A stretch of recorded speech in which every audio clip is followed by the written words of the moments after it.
સુરત સહિત સમગ્ર ભારત રામમય બની રહ્યું છે. જ્યાં જુઓ ત્યાં રામના નામનો રંગ જોવા મળી રહ્યો છે. 22 તારીખે રામ મંદિરની પ્રાણ પ્રતિષ્ઠા પહેલા જાણે દેશમાં ઉત્સવ જેવો માહોલ સર્જાયો છે, ત્યારે સુરતમાં પણ તેની તૈયારીઓ થઈ ગઈ છે.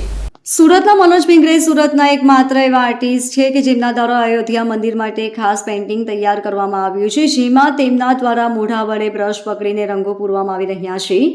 મનોજ ભીંગરે સુરતના એકમાત્ર એવા આર્ટિસ્ટ છે કે જેઓ મોઢા અને પગથી પેઇન્ટિંગ કરી શકે છે. આખા ભારતમાં આવા 40 ચિત્રકારો છે અને ગુજરાતમાં માત્ર 3 ચિત્રકારો એવા છે જેઓ હાથ પગેથી દિવ્યાંગ હોવા છતાં બખૂબી પેઇન્ટિંગ કરી જાણે છે, જેમાંથી મનોજ ભીંગરે એક છે.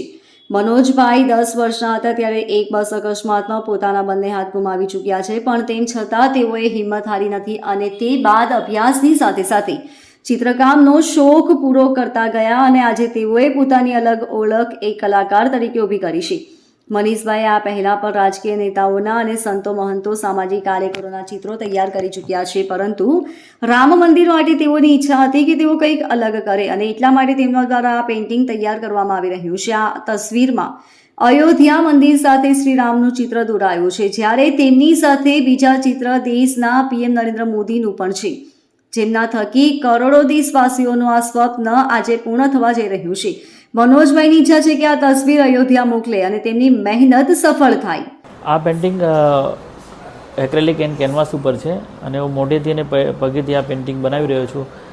શરૂઆતના ટાઈમમાં ઘણો બધો મને તકલીફ પડતી હતી, પણ અત્યારે હું કાયમ મારું આ જ કામ છે એટલે એટલી બધી તકલીફ નથી પડતી, પણ છતાં પણ હાથથી અને મોઢેથી કરું એટલે થોડુંક ડિફરન્ટ તો હોય જ છે. પરંતુ આગળ વધવા માટે હું આ બધી તકલીફોને પણ સહન કરીને હું મારું કાર્ય સતત કર્યા રાખું છું. શું ભાવના જોડાયેલી છે આ પેઇન્ટિંગ કરવા પાછળનો મારો એક જ ઉદ્દેશ્ય છે કે આટલા વર્ષોથી આપણે રાહ જોઈ રહ્યા હતા રામ મંદિર બનવાની અને અત્યારે બનવા જઈ રહ્યું છે, ત્યારે મારી આ પેઇન્ટિંગને અયોધ્યા મંદિરના કોઈક ખૂણામાં અગર જગ્યા મળી જાય તો એ મારા માટે ખૂબ મોટી વાત હશે.